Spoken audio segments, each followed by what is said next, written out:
അന്തർദേശീയ secretary general മാനനീയ Milind പരാണ്ടേജി അദ്ദേഹത്തിൻ്റെ കേരള സന്ദർശനവുമായി ബന്ധപ്പെട്ട് ആദ്യത്തെ പരിപാടിയാണ് ഭാസ്കര്യത്തിൽ വെച്ച് കേരളത്തിലെ മുഴുവൻ ജില്ലകളിൽ നിന്നും എത്തിയിട്ടുള്ള ബജരംഗദളിൻ്റെ പ്രവർത്തകരുടെ പരിപാടിയിൽ പങ്കെടുക്കുന്നതിനോടൊപ്പമാണ് ഈ പത്രസമ്മേളനം ഇന്ന് വിളിച്ചിട്ടുള്ളത്. അപ്പോൾ ഇന്ന് സമൂഹം നേരിടുന്ന, വിശേഷ ഹിന്ദു സമൂഹം നേരിടുന്ന, ഹിന്ദു സമാജത്തിലെ യുവതലമുറ നേരിടുന്ന ഏതാനും ചില വിഷയങ്ങൾ സമൂഹ ശ്രദ്ധയിൽ എത്തിക്കുക എന്ന ലക്ഷ്യത്തോടുകൂടിയാണ് ഈ പ്രസ് കോൺഫറൻസ് ഇന്നിവിടെ വിളിച്ചിട്ടുള്ളത്. തൊട്ട് വലതുവശത്ത് വിശ്വ ഹിന്ദു പരിഷത്തിൻ്റെ സംസ്ഥാന അധ്യക്ഷൻ ശ്രീ വിജി തമ്പി അവറുകളാണ് ഈ പത്രസമ്മേളനത്തിൽ പങ്കെടുക്കുന്നത്.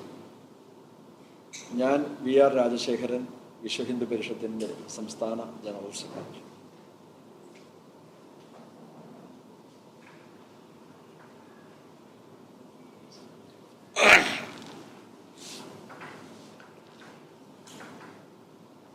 I should take it in English. Better. Today, Kerala Bajrang Dal Baitak is going on. And from tomorrow in Palakkad, Vishwa Hindu Parishad Kerala Baitak will take place for 2 days. All over the country today, Vishwa Hindu Parishad meetings are going on to plan for the expansion of the organization, because Vishwa Hindu Parishad is entering the 60th year of its existence. And that is why it is our target that we should form our committees and take our organization up to 1 lakh places. And take our membership, though membership is not the word we use the word Hitachintak, to 1 crore. So that is our target, and we will be planning for Kerala in today and tomorrow's meetings. Secondly, one topic that is going on is about Uniform Civil Code. And Vishwa Hindu Parishad wholeheartedly supports Uniform Civil Code. We will see that while the Constitution was being framed, in the discussions that took place in the Constituent Assembly, Dr. Baba Saheb Ambedkar ji, Shri K.M. Munshi ji and others also supported to form the Uniform Civil Code. Also in our country till 1937, that is when the Muslim personal law was formed. Before that, there was no special Muslim personal law in the country. So for everybody, there was the same law. Thirdly, we will see in our Constitution, Article 44, the Constitution asks all the governments, central and state, to formulate Uniform Civil Code. And Article 51A, that article says that every citizen, irrespective of their religious disposition, should rise above it and try to foster a feeling of fraternity and brotherhood in the whole society. And that is why in our country we will see that for the whole population, the criminal laws, the laws for property, laws for contract, all these laws are same.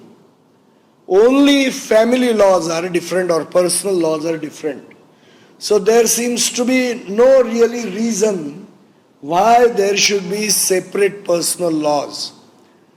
And that is why it is necessary even for women empowerment, gender equality, dignity of women, that uniform civil code should be brought.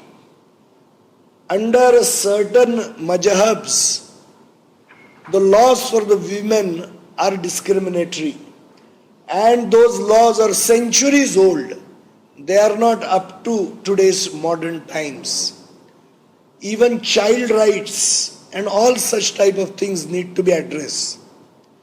Some people are taking up a very systematic opposition to uniform civil code, and they are saying that this is connected with the citizenship and other many things.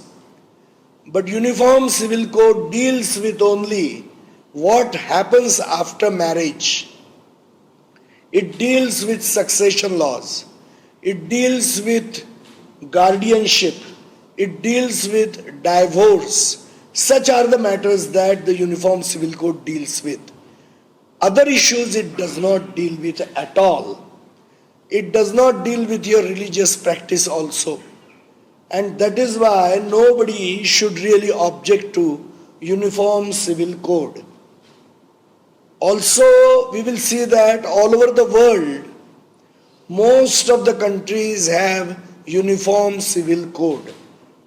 And Bharat is the only country where you have a Hindu code bill for the Bahumati and not for the other communities.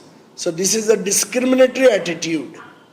And that is why it is necessary that we should have uniform civil code. Secondly, Vishwa Hindu Parishad is trying to bring anti-conversion laws all over the country in every state, as well as we want it at central level also. So in Kerala also we do not have anti-conversion law. Vishwa Hindu Parishad demands that anti-conversion laws, including love jihad, because here not only the Hindu community but even the Christian community is suffering because of the love jihad issues. And that is why here, including the love jihad matters, anti-conversion laws should be brought. Another important law that should be brought in Kerala that Vishwa Hindu Parishad wants is stopping the slaughter of cows. Nowhere it says, even in Quran, that cows should be slaughtered on Bakri Eid. Nowhere it says. And that is why when the majority of the population believes in it, I think it is not very nice gesture when you don't have a proper law here. So trying to bring these two laws in Kerala is also important, and anti-conversion law should be brought even at central level. Even Goraksha laws should be brought. Lastly, as I am traveling in Kerala, a very disturbing discussions I am hearing. I do not know how true they are, but commonly people are saying that though PFI is banned, now PFI is staying in the house of CPM. So communist parties are giving shelter to PFI people in their political party. I do not know how true it is, but such type of discussions are dangerous. And if it really happening, I think the communist parties should put their homes in order, because the activities for which PFI is banned, those are terrorist activities, they are anti-national activities. And if the communist parties are harboring such people or such systems, it is not good for the party, it is not good for the society and the country also. So I'll make this appeal today that such discussions are really detrimental for our internal security also, and how much truth is there, they should look into it and try to set their house in order. I think these are some of the issues. Vishwa Hindu Parishad is running over 4,500 service projects right now. And in Kerala also we are running scores of service projects. So during this 60th year, we will be trying to expand our service projects in the field of health, in the field of self-employment, in the field of women empowerment, also in the field of education, all over the country as well as in Kerala. Dhanyavad. If you have any questions, you may ask them. Talking about expanding your network in Kerala, like what is your number now? You said you are expanding to 1 lakh places is all India. All India. What is your strength here in Kerala? We have crossed around over 3,500.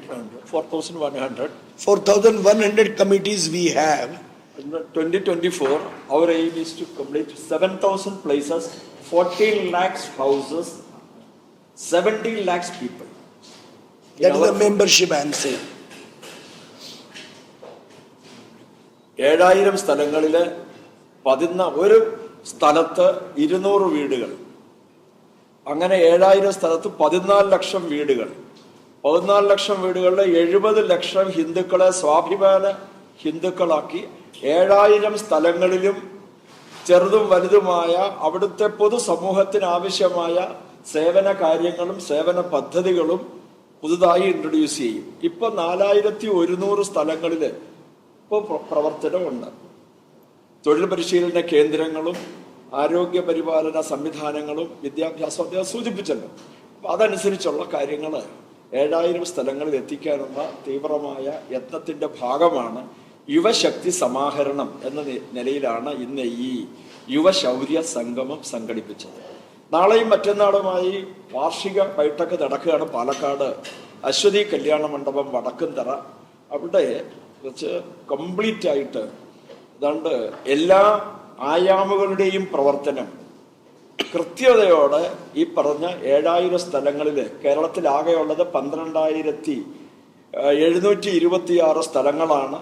അതിൽ 7,000 സ്ഥലങ്ങൾ പ്രത്യേകമായി തരം തിരിച്ചെടുത്ത് ആ സ്ഥലത്തേക്കാണ് ഞങ്ങളുടെ ഈ പ്രവർത്തനം എത്തിക്കുന്നത്.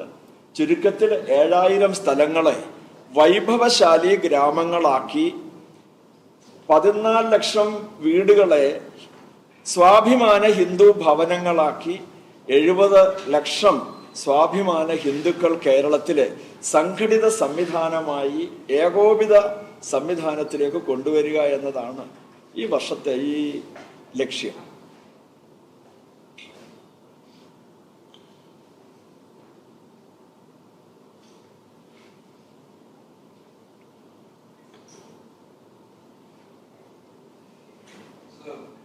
It has been 2 months since the Manipur riots, and recently the disturbing video.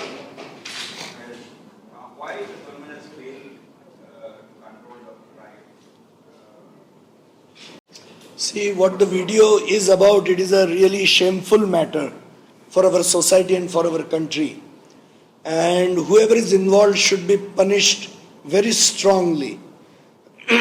But what we demand is that both the community leaders, the Meitei as well as the Kuki communities, they should sit together and peace must be brought as soon as possible, because this is hurting our country and our society.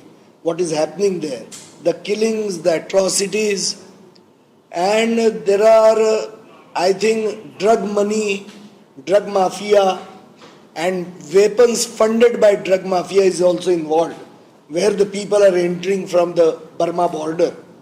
So even that border should be sealed so that such elements who are fostering the extremism there, they should be also brought into control. So peace must prevail and both community leaders should sit down so that it can be done. Do you think the government has failed to control the riot? I think it is a very complicated issue. As yesterday the DGP was speaking, it's a very complicated matter there. There are no simple answers there. And that is why the community leaders should come together and sit down. One incident, then another community reacts, then another community reacts. That is what is going on. And thousands of weapons are there in the public right now. That is really a very volatile situation. And as I mentioned, the drug mafia and all those things, poppy cultivation, then infiltration from Burma, all those things are there. There are some militant organizations there, cookie militant organizations there. So this is a very volatile mix. So it is not very easy there. What happened in Manipur has created apprehensions among the Christians in Kerala. The RSS and BJP were trying to build bridge between the Hindu community and Christians in Kerala and tap the vote bank. But they have suffered a setback. I do not think so that Manipur problem is a Hindu-Christian problem. That is a narrative, a false narrative that is some people are trying to push. And that is a dangerous narrative. That is a dangerous narrative. Nobody should indulge in that narrative. It is a problem between two communities only. It is not a Hindu-Christian problem. And there are many mixed marriages there. Cookies have married Metis, Metis have married cookies. And many Metis that were Christians, the cookie militants have killed them also. Just because they have belonged to the Metis community. So all these things we have to take into account. It is not a simple black and white picture. And anybody who will push Hindu-Christian narrative, they have some hidden agenda to destabilize the nation, the society. So we should be suspect of any institution, anybody who talks about Hindu-Christian clash there. It is a false narrative.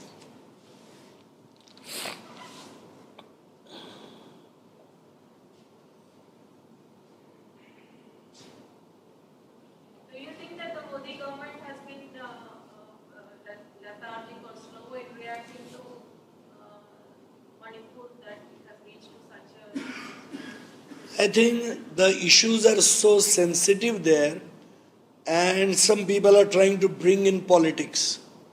That is not good. We know the so many other problems that have besetted the Northeast and how many years they have taken to solve. And all types of political dispensations have come there in the last so many, decades. So to expect some miracle suddenly, when so many people have died and so much arson and so much destruction has taken place, almost over 50,000 people are displaced there. Scores of people have been killed. There have been atrocities. We should try to correct the situation rather than trying to score political brownie points. I am sure it is not a BJP government that is ruling, it is the government of the nation. And they will do whatever is correct for the nation, I am sure. And their hand should be strengthened to find a proper solution.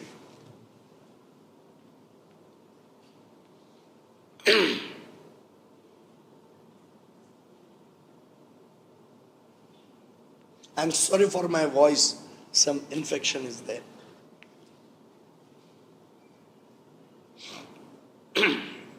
Thank you.